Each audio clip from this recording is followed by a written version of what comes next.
There's a piece of white oak I want to tell you about, bigger around than a man can reach. And 100 years ago, before there was a wire strung to a single farm in this valley, that log became the one thing a whole mill turned on. Literally, turned on. They called it the shaft, the great shaft. And if you got it wrong, if you rushed it, if you picked the wrong tree, the whole mill would shake itself to pieces inside a season. So they didn't rush it. They'd choose the tree years before they needed it. They'd fell it in the dead of winter. They'd square it by hand, with an axe, one chip at a time. And then they'd wait, sometimes 3 years, just waiting on the wood to be ready. By the end of this, you'll understand why a man would spend 3 years of his life on a single stick of timber, and why nothing we buy today comes anywhere close. Let me back up though. Let me start where they started. Now, if you'd walked into a mill in 1935 and there were still plenty running, out in the hollows where the power lines hadn't reached yet, the first thing you'd have heard is the water. Not a machine.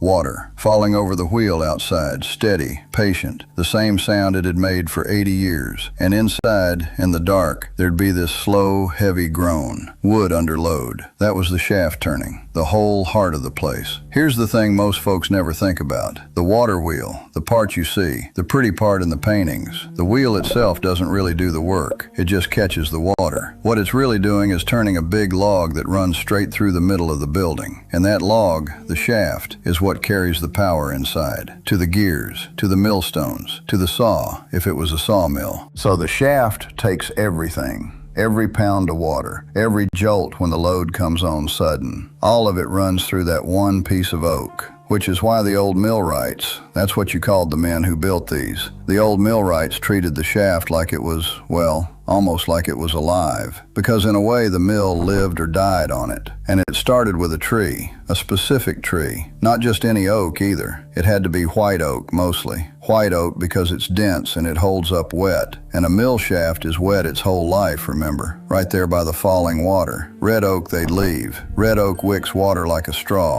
rots from the inside. So it was white oak. And it had to be old. You wanted a tree that had grown slow and straight, up in a stand where it had to reach for the light, so the grain ran long and tight and true. No big low branches, because a branch means a knot, and a knot in the wrong spot is a weak spot, and a weak spot is where it breaks. They knew their trees. A good millwright could stand at the base of an oak and look up and tell you, more or less, what was inside it, what the grain was doing, whether it had a twist. You can't buy that. That's just years of looking. And here's something I don't think folks realize. A lot of times they'd pick the tree and just leave it standing. They'd mark it maybe, a blaze on the bark, and everybody in the hollow knew, that's the mill oak, you don't touch that one. And it'd stand there another 5 years, 10 years, growing, while the man who marked it kept half an eye on it every time he walked the woods. Like money in the bank almost, a tree they were saving. Because you didn't wait until the shaft broke to go looking for the wood. By then it's too late. The wood you'd cut wouldn't be dry for years. No, you thought ahead, way ahead. You raised the next shaft the way you raised a barn or a boy. Slow, on purpose, with the end already in mind. And here's a detail I love. They'd fell it in winter, deep winter, when the sap is down, when the tree's asleep.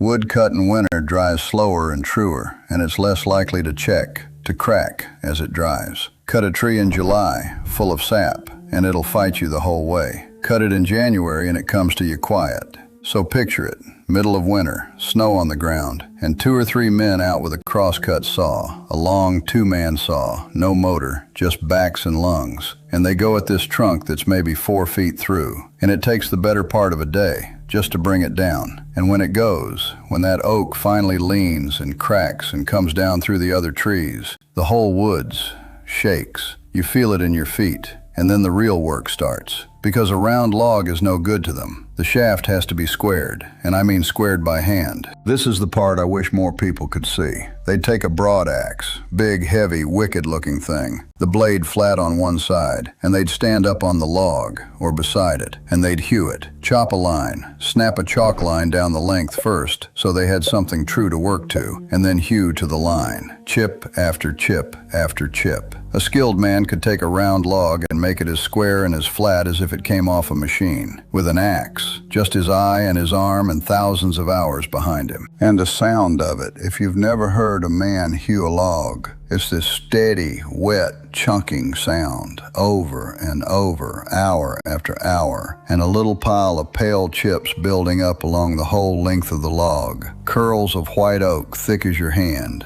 First they'd score it, that's little cuts crossways, chop, chop, chop, every few inches down the line. And then they'd come back and knock those chunks off flat, hewing to the chalk line. Score and hew, score and hew. You could work a man's whole morning and turn one face true.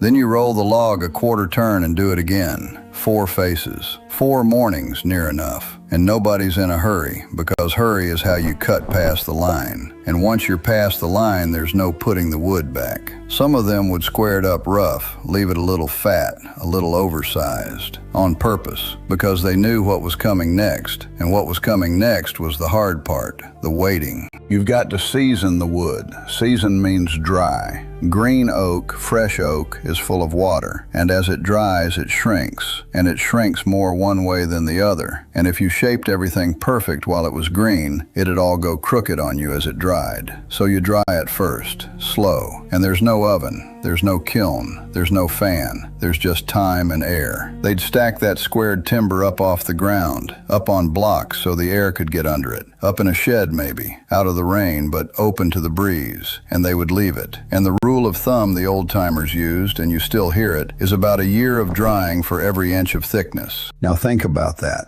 A shaft that's, say, a foot thick. A foot, that's 12 inches. That's, well, you do the arithmetic. That's years, real years. Somebody planned this out 3-4 years before the mill needed a new shaft. They'd have the next one drying in the shed while the old one was still turning. That's the kind of patience it took. You couldn't run down to the store. There was no store. There was just the tree you cut and the years you waited. And how did they know when it was ready? No moisture meter, no gauge. They knew it the way you know bread's done, by feel, by heft, by sound. They'd heft a timber and it got lighter as the water left it, so they learned the weight of dry. They'd knock on it and green wood answers dull and dead, and dry wood rings a little, sings a little. Some of the old fellows would touch the end grain to their cheek to feel if it was still cool with damp. Little things. Things you only learn by drying 100 sticks of wood and paying attention every time. That's a kind of knowing we've mostly let go of. Knowing a material with your hands instead of a number on a screen. I think about that a lot, honestly. We get impatient when a page takes 3 seconds to load, and these men measured a single project in the growing of their own children. Speaking of doing things the slow, sure way, and I'll only mention this once and then let it be. A good deal of this old knowledge, the real practical stuff, how the old-timers seasoned wood, sealed a roof, pulled water uphill without a drop of electricity, a lot of that got gathered up into a book I've been telling folks about, put together plain and simple with the drawings and the measurements. It's not the point of what I'm showing you today, but if you're the kind of person who's still listening to a story about a wooden shaft, well, you and that book would get along. The link's up top in the description. Let's get back to the oak. So, the wood's dry, finally. Maybe it's 3 years later, and now they can shape it for real. Now some shafts they left square, or 8-sided, especially the main body of it. But where it had to turn, where it rode in its bearings, at each end, that part had to be round. Perfectly round and perfectly true, or the whole thing would wobble. And a wobble on something this heavy, turning day and night, a wobble will tear a mill apart. Slow, but it'll do it. The round part at the end, where it turns, that's got a name, the journal, or some folks called them the gudgeons, the same as the iron that went in them. But the wood part where it rides, the journal, and getting that journal round and true, by hand, that was maybe the finest work in the whole job. They'd work it down with a draw knife, with a spoke shave, with a big wooden, almost like a caliper, a set of dividers, checking it, turning it, checking it again. Some mills had a way to rig the shaft up and turn it slow and hold a blade to it, kind of a giant lathe, but plenty of them just did it by hand and by eye. And they'd get it round enough that it would ride smooth for 50 years. Then the iron, because wood alone won't take the wear at the very ends. It'd crush, it'd burn up from the friction, so they'd fit iron into the ends of the shaft, the gudgeons. Iron pins, or iron bands with a pin, driven and banded onto each end, and those iron ends are what actually rode in the bearings. And the bearings themselves, a lot of the time, weren't even metal, they were stone. A hard, smooth stone, or a hardwood block, greased with tallow or with whatever fat they had, and the iron gudgeons spun in that. Think of it. Wood, iron, and stone. Water for the power. Grease from the hog they butchered in the fall. That's the whole machine. Nothing in it came from a factory. Nothing in it came from far away. It came from that valley and those hands. And I haven't even told you the prettiest part.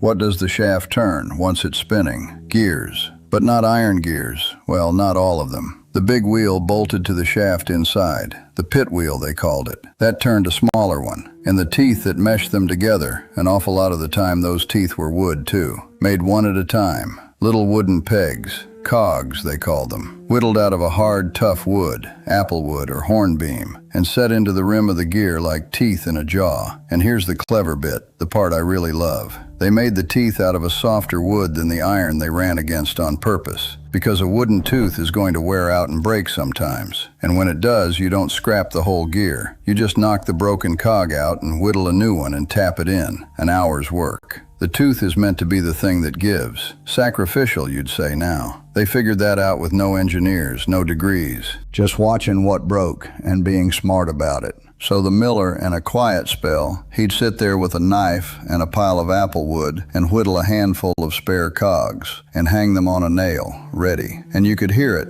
If a cog went bad, the whole mill would develop a little click, click, click once around, and the miller's head would come up, and he'd know exactly which tooth and go fix it. Knew that machine by its voice. That's the whole spirit of it, really. And it's the whole spirit of that plain book I keep coming back to. So forgive me for mentioning it once more. Make it so it can be fixed. Make it out of what you've got. Make the cheap part the part that breaks. That's not old-fashioned, that's just wise. And there's a couple 100 years of that kind of wisdom sitting in the description if you want it. All right, the iron. Fitting the iron was a blacksmith's job, or the millwright who could smith a little, and it had to be dead center, dead center. If the iron pin isn't right on the true center line of the shaft, then every single turn the thing throws itself off, out and back, and there's your wobble again. So they'd find the center, string, chalk, patience, and set the iron true. And then, only then, do you hang the wheel on it. The water wheel bolts onto that shaft, out on the end that sticks outside the building, out where the water falls. And now you've got this assembly that might weigh, with the wheel and the water sitting in the buckets, we're talking thousands of pounds. Thousands. All of it balanced on two little iron ends spinning in two greased blocks. Raising it was its own drama.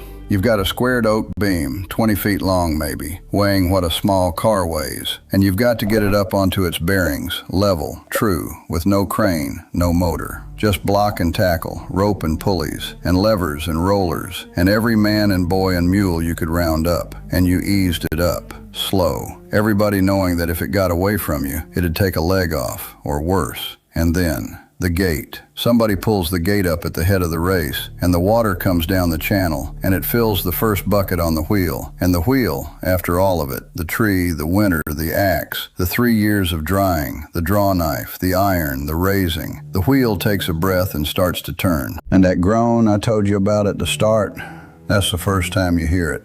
That's the shaft taking the load for the first time. And every man there is listening, because the sound tells you everything. A steady groan, deep and even, and you've done it. A knock, a catch, a shudder, and somewhere something's not true, and you've got work yet. And once it's turning true, once that first day's over, it just becomes part of the place. That's the part that's hard to explain to people now. The mill ran, and the shaft turned, and it was never really off. Grain came in on wagons, flour and meal went out, and underneath all of it, all day, every day, that great oak log turned in its greased stone bearings with a sound so steady you stopped hearing it. The miller slept 50 feet from it, and he'd wake up if it changed its note. That log was the pulse of the whole valley's bread. And it was a tree. Never forget it was just a tree that a man walked up to one winter with a saw. But when it's right, that oak will turn, day and night, summer and winter, for 50 years, 60, longer than the man who made it will live. There are shafts that were cut and squared and dried and set by men who've been gone 100 years, and the wood is still sound, still turning, or it would be if we'd left the mills alone. That's the thing that gets me. We think permanent is a thing you buy. They knew permanent is a thing you make, slow, out of the best piece of the best tree, dried longer than you want to wait, fitted truer than you have to. Permanent is patience. That's all it ever was. And it all went away so fast. That's what's hard. The wire finally reached up into those hollows, the 30s, the 40s, and you could buy a motor that did in a small steel box what that whole oak shaft and wheel had done. And it was easier. I won't pretend it wasn't easier. But the day the motor came, the man who knew how to read a standing oak and hew a shaft true, nobody needed him anymore. And when he passed, most times, the knowing passed with him. It didn't get written down. It just stopped. That's really why I make these. Not for nostalgia exactly. It's more that I don't want us to forget that people used to be able to do this. That an ordinary man, with an axe and his patience and his eye, could make the beating heart of a machine out of a tree in his own woods, and it would outlast him. You can still learn a piece of it. Not the whole trade, that took a lifetime, but the spirit of it, doing the slow thing right instead of the fast thing twice, seasoning your wood, building so it lasts. That plain book I mentioned, that a couple of Amish folks put together, it's full of exactly that kind of doing. The old way of sealing, storing, heating, building, so a thing you make lasts a lifetime instead of a season. It's meant to be built from, this weekend, with your own two hands. If that's you, and I suspect it might be, you made it all the way to the end of a story about a log. The link's up at the top of the description. Go have a look. Think of it as a gift from a couple of people who still do things the old way. Next time you see one of those old wheels turning, out behind some restored mill, and you hear that groan, now you know. That's not just a wheel. That's a tree somebody chose, a winter somebody worked through, 3 years somebody waited, and a shaft, hewn true by a man who's long gone, still turning, still holding. I'll leave you with that. Take care of yourselves, and build something that outlasts you.